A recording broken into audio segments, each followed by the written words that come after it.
Estamos a las 10:18 y en línea está el internacionalista Óscar Schiappa Pietra, con quien vamos a conversar sobre este proceso, este procedimiento solicitado por el expresidente Alan García, el asunto del asilo en Uruguay. Qué gusto saludarle, señor Schiappa. ¿Cómo está? Muy buenos días. Muy buenos días. Buenos días. ¿Cuál es la situación o el estatus exactamente de Alan García en estos momentos, teniendo en cuenta que hay una solicitud que ya ha llegado, por supuesto, al Estado uruguayo, que ya lo conoce el presidente, que ayer le llamó a su par peruano, que entiendo está en evaluación? Pero en estos momentos, en la casa del embajador uruguayo, ¿cuál es la situación o el estatus del expresidente Alan García? Bueno, como usted bien lo anota, la solicitud se encuentra en evaluación. Obviamente está bajo la protección del gobierno del Uruguay a través de su sede diplomática, pero pendiente de que se tome una determinación sobre si procede o no la solicitud de asilo. Y en ese sentido las normas internacionales, tanto la Convención sobre Asilo del año 54 como diversos otros instrumentos internacionales como son las convenciones de lucha contra la corrupción, de las cuales tanto Uruguay como Perú son parte, todos esos son elementos de juicio que en su momento tendrá que tomar en cuenta el gobierno de Uruguay al emitir una decisión. ¿Hay alguna diferencia en los conceptos de asilo político y asilo diplomático? Sí. En realidad la convención es de asilo diplomático y así se la denomina porque lo que se refiere es justamente a la utilización de sedes diplomáticas como lugar de refugio frente a situaciones de persecución política. Existe el asilo territorial cuando una persona dentro del territorio de otro país solicita protección.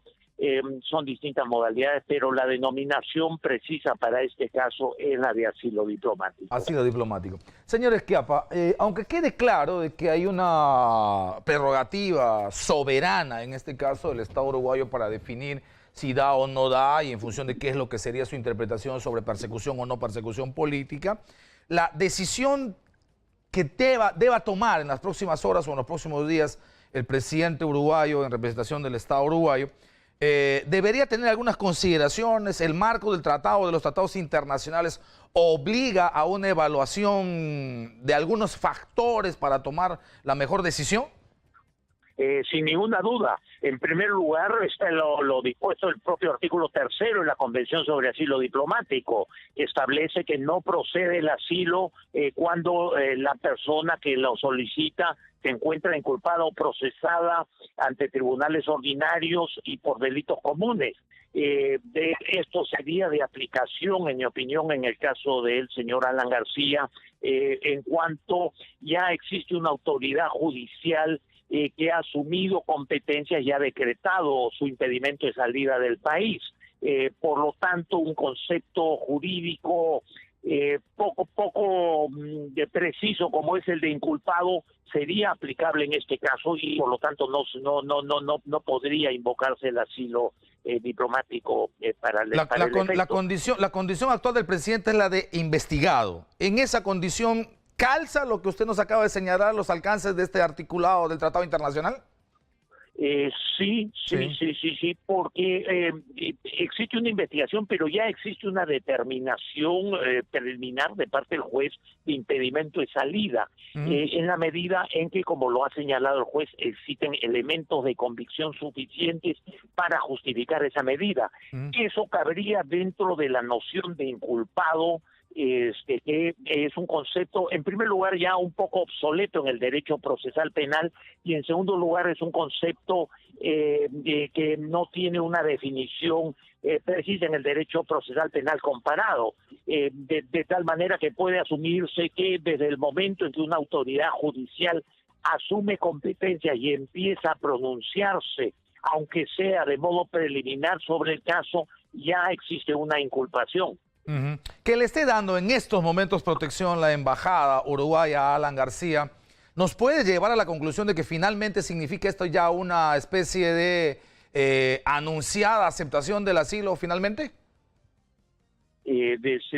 si me disculpa, me repite la pregunta. Que esté, anunciada... que esté protegido actualmente, ahora mismo en la embajada, ¿nos puede anunciar que ya prácticamente ha sido aceptado el asilo?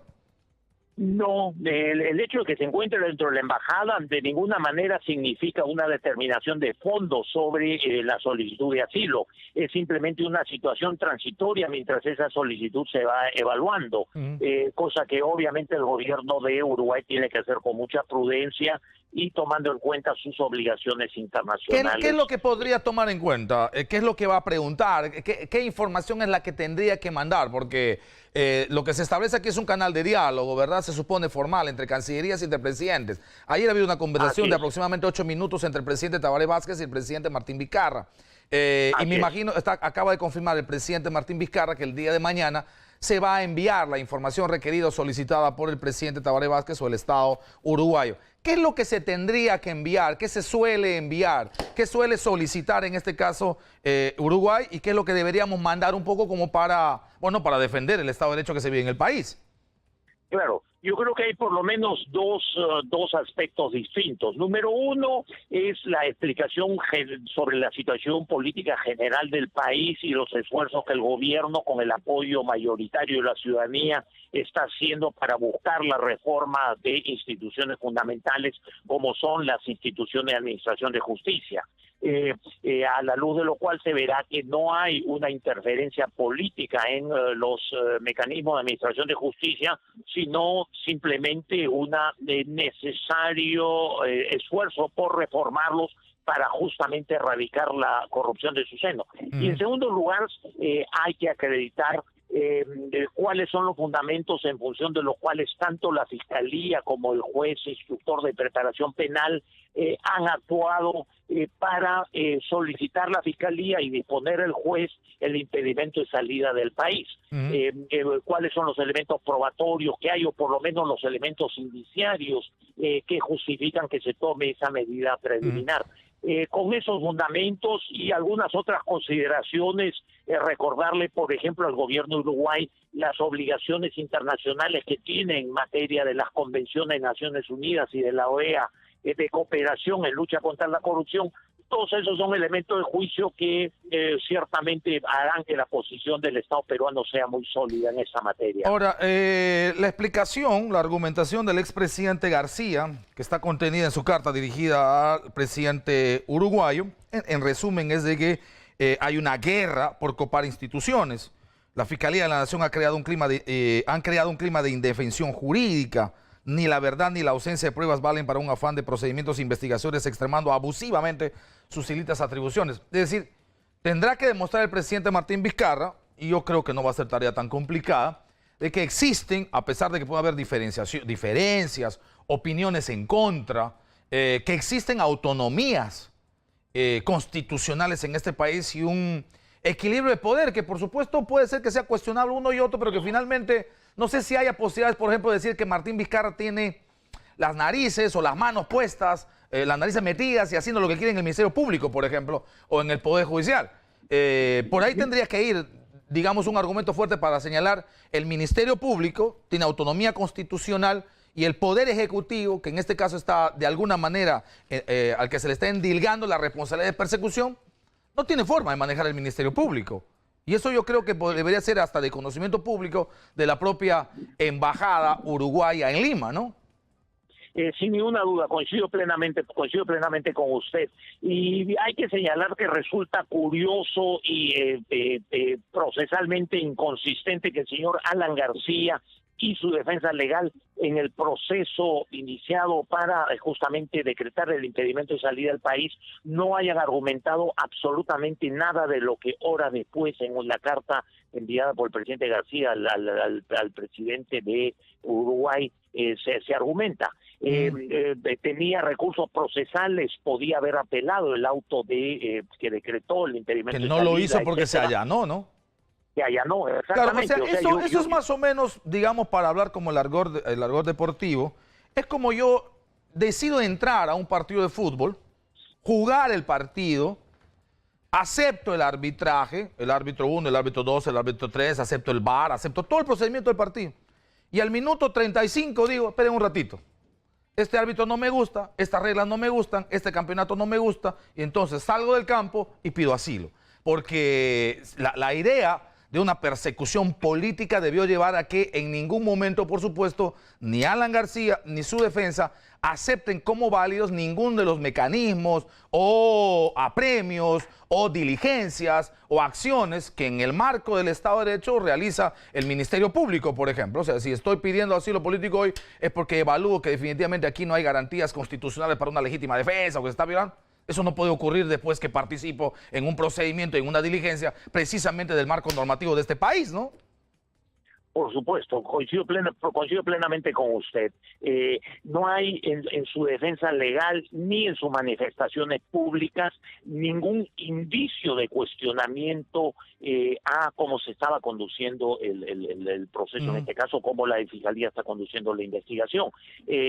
No se puede cambiar de libreto, como usted dice, en el minuto 35.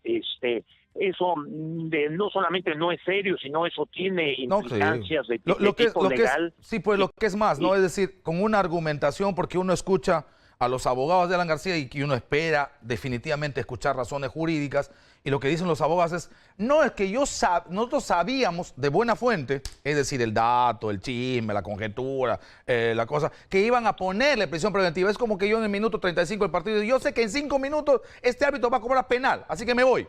Digo, no sé si ahí ya no hay derecho, ahí hay bola mágica, o sea, ahí ya no hay constitución, ahí lo que hay es videntes, o sea, quizá eso también un poco contribuya a que le falte peso a la argumentación legal del expresidente García, ¿no? Por supuesto, le falta completamente sustancia. Y además, fíjese, aún en el supuesto que la Fiscalía estuviera considerando solicitar que se decrete detención preventiva, esas son parte de las prerrogativas que la Fiscalía tiene y que en su momento el juez competente, de modo imparcial y con la garantía del debido proceso, evaluará y determinará. O qué cosa, o es que el señor García cree que tiene corona y puede sustraerse de los procedimientos jurídicos regulares que rigen para todo el resto de peruanos. Correcto. De ninguna manera. En 30 segundos, señor Schiappa, le voy a rogar precisión. En función del comportamiento y de la conducta en relaciones exteriores y en esta materia de Uruguay, ¿qué cree usted que va a ocurrir? ¿Le dan o no le dan el asilo? Mire, mi opinión personal, puedo estar equivocado, no tengo una bola de cristal, pero basado en los elementos jurídicos que tengo al alcance, yo creo que finalmente el gobierno de Uruguay va a desestimar la solicitud de asilo, le va a pedir al señor García que se retire de la embajada, y si es que él no accede, tendrá que ponerlo a disposición de las autoridades policiales peruanas para que la situación siga el curso que corresponde. Correcto. Óscar Schiappa, Piatra, internacionalista, ha estado en Exitosa y le agradecemos enormemente. Un abrazo, muchas gracias.